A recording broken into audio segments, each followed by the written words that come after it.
Hello students, आज के इस वीडियो में हम क्लास 9th की क्षितिज पुस्तक के पाठ 10 ललद्यत द्वारा रचित वाक्य के क्वेश्चन आंसर डिस्कस करने वाले हैं। इस पाठ के कंप्लीट एक्सप्लेनेशन का वीडियो का लिंक आपको डिस्क्रिप्शन बॉक्स में मिल जाएगा। ये चैप्टर बेटा एग्जाम की दृष्टि से भी बहुत इंपॉर्टेंट है। तो शुरू करते हैं बेटा पहले क्वेश्चन से। रस्सी यहाँ किसके लिए प्रयुक्त हुआ है और वह कैसी है?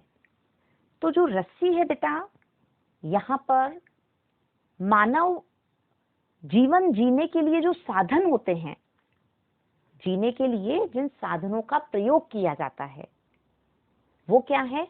मानव का शरीर, यानी रस्सी यहाँ पर मानव शरीर के लिए प्रयुक्त हो रही है।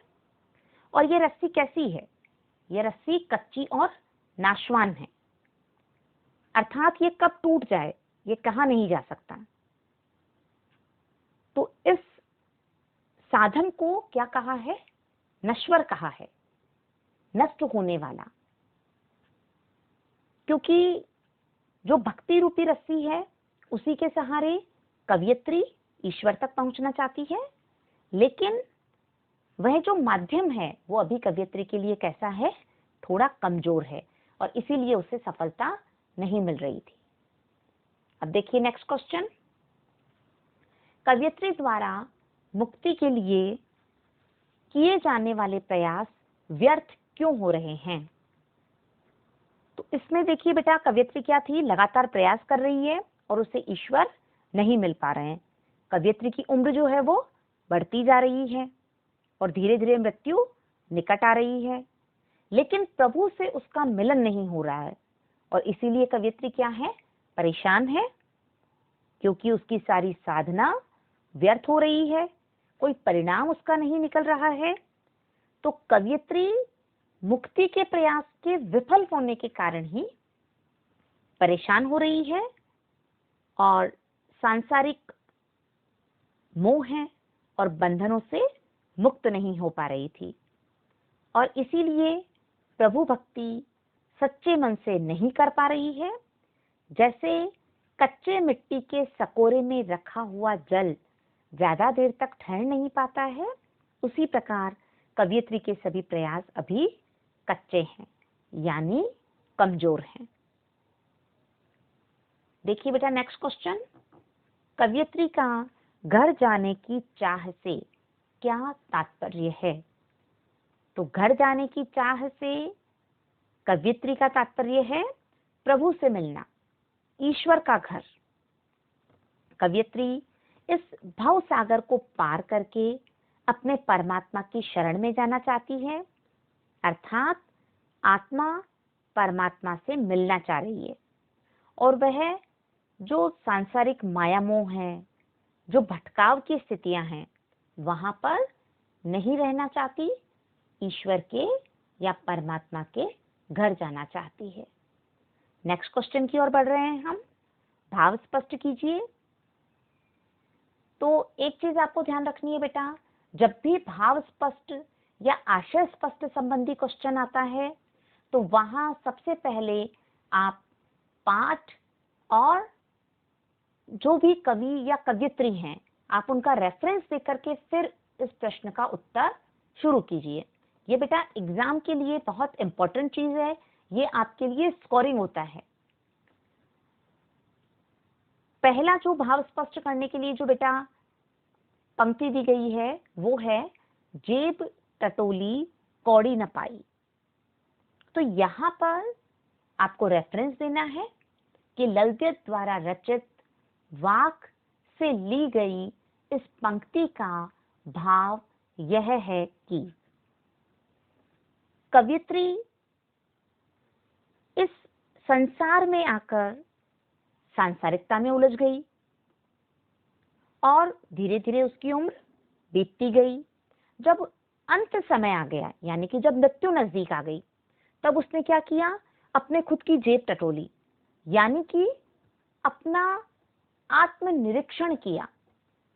तब उसने क्या देखा कि उसे तो कुछ भी हासिल नहीं हुआ है। अब उसे उसी बात की चिंता सता रही है कि जब संसार सागर से जब उसका परमात्मा उसे पार उतारेगा तो वह ईश्वर को उतराई के रूप में क्या देगी। और ये उसे टेंशन क्यों हो रही है कि मनुष्य के पास सत्कर्मों की पूंजी होती है। अपनी आयु के अंतिम समय में जब व्यक्ति अपना स्वयं का निरीक्षण कर रहा है तो उसके पास अपने अच्छे कर्म की पूंजी होती है। उसी के आधार पर, उन्हीं कर्मों के आधार पर ईश्वर फल देता है। तो कवयित्री इसीलिए परेशान है कि उसके पास इन सत्कर्मों की पूंजी नहीं है। नेक्स्ट देखते हैं, खा खाकर कुछ पाएगा नहीं, न खाकर बनेगा अहंकारी। तो रेफरेंस बेटा जैसा मैंने आपको पहले क्वेश्चन में बताया है, सेम वही रेफरेंस आपको रिपीट करना है और उसके बाद इसका भाव लिखना है कि जो प्रस्तुत पंक्तियां हैं इनमें कवयित्री क्या कर रही है, मनुष्य को ईश्वर प्राप्ति के लिए एक मध्यम मार्ग अपनाने की सलाह दे रही है। कवयित्री कहती है कि मनुष्य को ना तो भोग विलास में पड़ना चाहिए, उनमें लिप्त रहना चाहिए, और ना ही मनुष्य जब पूर्ण रूप से सांसारिक भोग विलास से दूर होकर त्याग और तपस्या का मार्ग अपना लेता है वैसा भी नहीं करना चाहिए। क्यों नहीं करना चाहिए? क्योंकि ना तो उसे भोग विलास के साधनों में पड़ने से ईश्वर की प्राप्ति होती है, और यदि वह इनका त्याग कर देता है तो उसके मन में अहंकार की भावना पैदा हो जाती है। तो अहंकार रहित होकर या माया मोह से दूर रहकर ही ईश्वर की प्राप्ति हो सकती है, और इसीलिए उसे उस मध्य मार्ग को, मध्य मार्ग कौन सा है? इंद्रियों पर संयम का मार्ग, उसे अपनाना चाहिए। नेक्स्ट क्वेश्चन देखते हैं, बंद द्वार की सांकल खोलने के लिए ललद्यत ने क्या उपाय सुझाया है? एग्जाम की दृष्टि से बहुत इंपॉर्टेंट क्वेश्चन है बेटा। तो बंद द्वार कौन सा? ईश्वर तक पहुंचने का। उसकी सांकल खोलने के लिए ललद्यत ने यह उपाय सुझाया कि भोग विलास यानी सांसारिक सुख, साधन और त्याग, इन दोनों के बीच में मनुष्य को समभाव यानी संतुलन को बनाना चाहिए। उसमें मनुष्य को ना तो सांसारिक विषयों में अधिक लिप्त रहना है और ना ही उसे उनसे विरक्त हो जाना है, यानी उनका त्याग कर देना है। उसे क्या करना चाहिए? इन दोनों के बीच का मध्य मार्ग अपनाना चाहिए। वो मध्य मार्ग कौन सा बताया? सम खा तभी होगा संभावी। इसका अर्थ क्या है कि जब वह अपनी अंतः और बाह्य दोनों ही इंद्रियों पर नियंत्रण रख लेगा तभी उसे ईश्वर की प्राप्ति हो सकती है, उसे मुक्ति मिल सकती है। अब देखिए बेटा नेक्स्ट क्वेश्चन, ईश्वर प्राप्ति के लिए बहुत से साधक हठयोग जैसी कठिन साधना भी करते हैं, लेकिन उससे भी लक्ष्य की प्राप्ति नहीं होती। यह भाव किन पंक्तियों में व्यक्त हुआ है? तो यहाँ बेटा देखिए कि जो वाक हमने पढ़ा है उनमें ये जो वाक आया है कि आई सीधी राह से गई न सीधी राह है, सुषुम सेतु पर खड़ी थी बीत गया दिन आ है, जेब टटोली कौड़ी न पाई, माझी को दूं क्या उतराई। तो ये जो पंक्तियां हैं यहीं पर कठोर जो हठयोग जैसी साधना है उससे भी लक्ष्य की प्राप्ति नहीं हो रही है, ये भाव व्यक्त हुआ है। नेक्स्ट क्वेश्चन देखते हैं, ज्ञानी से कवयित्री का क्या अभिप्राय है? तो यहां पर देखिए बेटा कवयित्री कहती है अपने वाक में कि ज्ञानी कौन है? वो व्यक्ति ज्ञानी है जिसने आत्मा और परमात्मा दोनों के बीच के संबंध को जान लिया है। कवयित्री के अनुसार क्या है कि ईश्वर का जो निवास है वो कहाँ है? प्रकृति के कण कण में है, परंतु मनुष्य क्या करता है? इसे धर्म में विभाजित कर देता है, हिंदू मुसलमान, है ना, और फिर वो क्या कर रहे हैं? मंदिर और मस्जिद में उसको ढूंढ रहे हैं, उसको खोजते फिर रहे हैं, लेकिन वास्तव में ईश्वर की प्राप्ति उन्हें नहीं हो पाती। क्योंकि ज्ञानी कौन है? वही व्यक्ति ज्ञानी है जो अपने अंतःकरण में अपने आत्मज्ञान से ईश्वर को पा लेता है। कवयित्री की नजरों में वही व्यक्ति क्या है? सच्चा ज्ञानी कहलाएगा, जो अपनी आत्मा को जान लेता है, वही परमात्मा को पहचान सकता है। अब देखते हैं बेटा रचना अभिव्यक्ति के प्रश्न। हमारे संतों, भक्तों और महापुरुषों ने बार बार चेताया है कि मनुष्यों में परस्पर किसी भी प्रकार का कोई भेदभाव नहीं होता, लेकिन आज भी हमारे समाज में भेदभाव दिखाई देता है। आपकी दृष्टि में इस कारण देश और समाज को क्या हानि हो रही है? तो देखिए बेटा कि समाज में जो व्याप्त भेदभाव है उसके कारण कई हानियां होती है। उसमें क्या हो सकता है? सबसे बड़ा तो हमने देखा है बेटा, जो हमारे देश का विभाजन हुआ, जिसमें भारत और पाकिस्तान बन गए, तो ये आपसी जो हिंदू मुसलमान का झगड़ा है उसी का ही परिणाम है। इसके साथ साथ क्या होता है बेटा कि उच्च वर्ग और निम्न वर्ग के बीच में सामंजस्य स्थापित नहीं हो पाता है। साथ साथ क्या होता है, अक्सर जो पर्व या त्योहार होते हैं वहां पर धर्म के नाम पर झगड़े की स्थितियां उत्पन्न हो जाती है।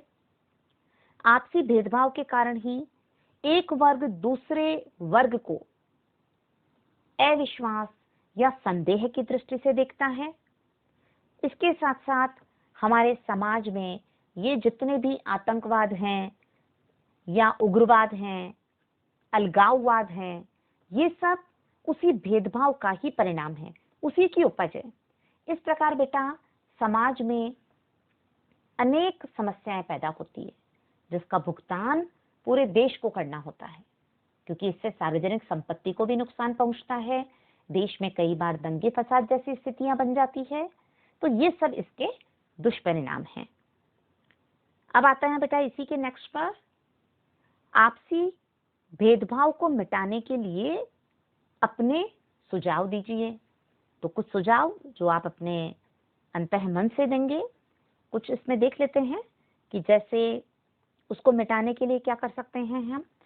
सबसे पहली बात तो है बेटा, एक ओपन डिस्कशन होना चाहिए, यानी कि खुली चर्चा होनी चाहिए कि कौन कौन से ऐसे कारण हैं जिनसे हमारे देश में ऐसा भेदभाव उपजता है।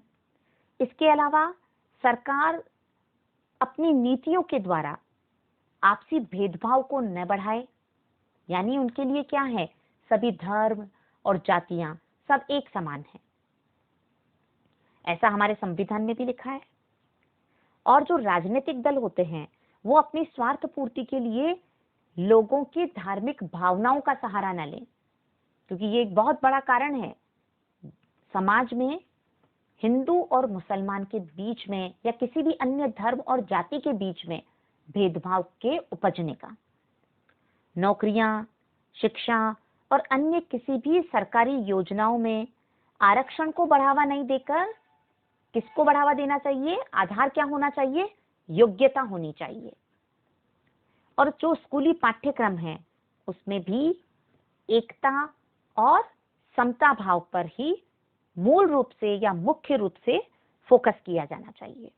तो इस प्रकार से बेटा हम अपनी तरफ से ऐसी एडवाइजेस या सलाह दे सकते हैं जिससे जितनी भी जातियां और धर्म हैं वो सब समभाव से बिना भेदभाव के रह सके। तो यहाँ बेटा हमने सारे क्वेश्चन आंसर इस चैप्टर के डिस्कस कर लिए हैं। आई थिंक बेटा इस चैप्टर के सारे डाउट्स आपके दूर हो गए होंगे। और फिर भी यदि आपको कोई डाउट रहता है तो आप मुझे कमेंट सेक्शन में लिख कर भेज सकते हैं। इस चैप्टर के कंप्लीट एक्सप्लेनेशन का वीडियो का लिंक आपको डिस्क्रिप्शन बॉक्स में मिलेगा। तो आज के इस वीडियो में इतना ही।